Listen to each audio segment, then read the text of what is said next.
Coach, I'm sure your players were all excited to play Sonoma.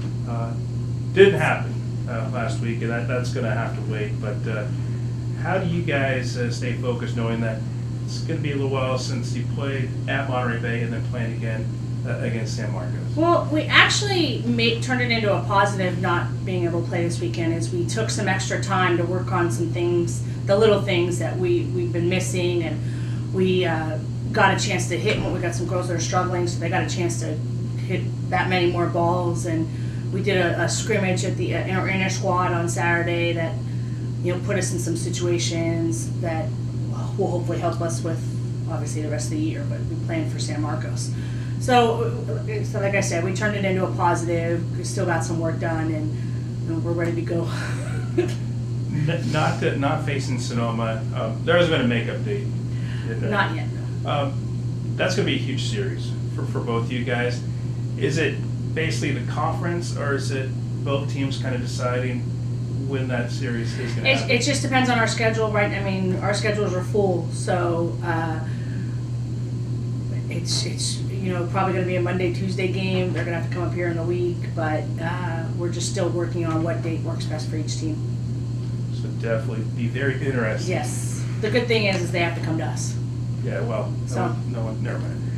Yeah. San Marcos, facing them for the first time this season, have you been able to kind of see on tape or just stats, just anything about the kind of unknowns of facing them for the first time? We had a chance to watch, do some live stats. We've seen some video, but really, we've never played them before ever, even when they were at the NAI level, so they're still the unknown. They haven't started off that great this season, but that doesn't mean anything. We're just going to go in there and treat them, go in there like we treated the Monterey Bay series, like we're going to treat any other series, and hopefully we'll come home with 4 wins. And but we can't let down just because we don't know them, just because they've had a rough start. We can't let down and just think that we're going to walk by them. We're going to go at them with all we've got, and we're not going to stop until we start driving the drive home.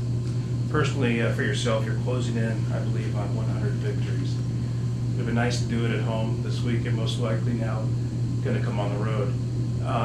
Is that something that you kind of think about? Obviously, the players in the field have a huge part, but closing in on an accomplishment, is it something that is on your mind? Not really. Honestly, I didn't even know it until they put it in the story. It was mentioned during the summer, but I was like, if I get it, I get it. It's great to have that accomplishment in the 3 years that I've been here, but I can't do it without these girls. I mean, these are the ones they're the ones winning the ball games. I'm not winning the ball games. I've given my tutelage, I've coached them, I've helped them do it, but once the game started, it's all them. So yeah, I got to give a thanks to them, but it's not high on my list of things that I'm paying attention to. But it's great to be acknowledged for it.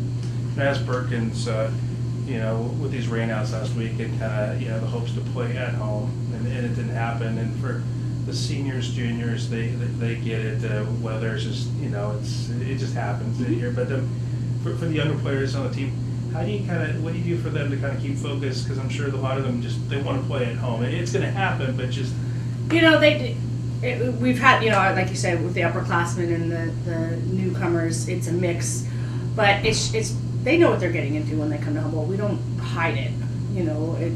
Everybody knows it rains up in here in Humboldt, but they come here to play softball, and we do our best to get that, obviously, as much as we can. And whether we're home, obviously we love being home, but we just want to play wherever it is. We're trying to avoid McKinleyville as much as possible, so we're really trying to do as a team. The team's doing a lot of stuff on the field to make sure that's staying playable. Unfortunately, there was just so much rain the 3 days before the Sonoma series that we just couldn't. I can't talk to Mother Nature. Unfortunately, I can't play Mother Nature, but it's looking good for we'll see. I can't say it's looking good for the rest of the season, but these girls, they're willing to come in early, put extra time in the field, get the water off, soak the dry the outfield if needed. Because they know that's what it needs to do. And we've been preparing them since August, since they showed up in August. We've done a lot of work on that field, and they're willing to do what it takes to be on our field and play home games.